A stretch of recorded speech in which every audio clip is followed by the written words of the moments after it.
শহরের ব্যস্ততা আর যান্ত্রিক জীবন থেকে একটু মুক্তি নিতে আজ বের হয়ে পড়েছি প্রকৃতির খুব কাছাকাছি।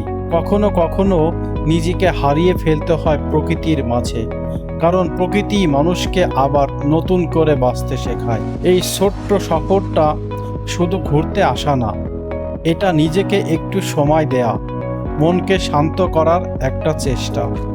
চারিদিকে শুধু সবুজ আর সবুজ, মনে হচ্ছে শহরের সব ক্লান্তি এখানেই এসে হারিয়ে গেছে।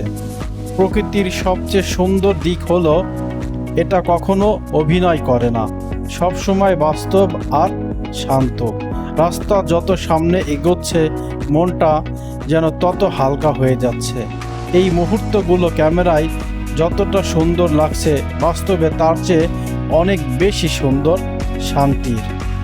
জীবনে টাকা পয়সা ব্যস্ততা সবই থাকবে, কিন্তু মাঝে মাঝে এমন একটা জায়গায় আসা খুব দরকার।